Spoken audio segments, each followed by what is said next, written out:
on the anniversary of the first woman's murder. What a classy guy.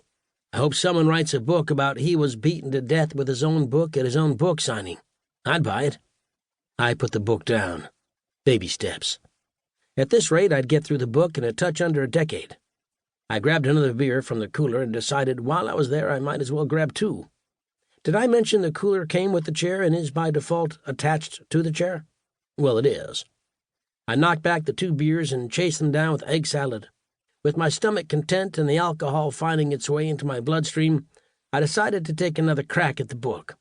It was almost noon, and I was behind on my 3-word-a-minute quota. I found the first page and began reading. Autumn in Maine is like nowhere else. The leaves fall from the trees, a harvest gold, and trickle to the ground a deep cherry. The lobster catch is at its peak, fishermen's cages teeming with the vermilion crustaceans. The sun wakes a nation, crawling across the Atlantic, a refulgent auburn. Last October, Maine was blanketed in red. Not by the leaves, not by the lobsters, not by the sunrise, but by the blood of 8 young women. Truly, last autumn in Maine was like nowhere else. I peeled the label off the beer bottle, smoothing it out like a crisp dollar bill, and thought about the last sentence. Truly, last autumn in Maine was like nowhere else. I had to credit Mr. Toombs. He may lack all levels of morality, but his writing did capture the solemnity of the period.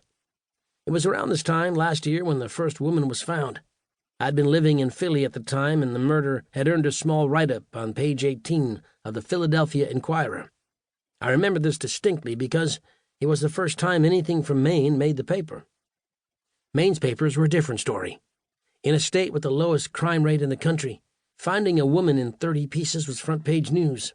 One of the lesser papers, the Waterville Tribune, ran an article written by none other than investigative journalist Alex Toombs. The paper was on the verge of bankruptcy and had nothing to lose by running Toombs's vivid and grotesquely accurate accounts of the murders. The newspaper sold more copies in October than it had the entire 9 months prior. After the massacre ended, or as I like to say, went on medical leave, this Toombs character had publishers throwing themselves at him, as to say, gold bars. The book already climbed to number 5 on the New York Times bestsellers list, and nearly every person I'd talked to had either read it, was in the process of reading it, or was reading it for the second time. My sister even said it wasn't half bad. I'd been calling her Judas all week. I was interested in how Toombs described the body of the first victim, and after skimming 5 pages I found what I was looking for. Called the county by most New Englanders, Aroostook covers 6,453 square miles and grows more potatoes than any other county in the United States. Sitting amidst 2 of these square miles was a small, functionally Spartan farmhouse. By noon on October 2nd, the once tame farmhouse had been transformed into the largest crime scene in Maine's 350 years of existence. Bangor Chief Medical Examiner, Dr. Caitlin Dodds, described the scene simply as sickening, just sickening. It was truly Johnny Appleseed meets Jack the Ripper. The victim's body was scattered throughout a half-acre radius, severed into more than 30 definitive pieces. The most disheartening revelation came when the victim's abdomen was unearthed. The blonde-haired, blue-eyed medical examiner said it was immediately evident the victim was pregnant, except the baby or fetus was absent. Less than 30 feet away was the victim's unborn child. I tossed the book against the railing of the boat, and it came to rest in teepee-like fashion. This was the explicit reason I didn't want to read the book in the first place. Now I had the image of an unborn baby lying in a field in my mind.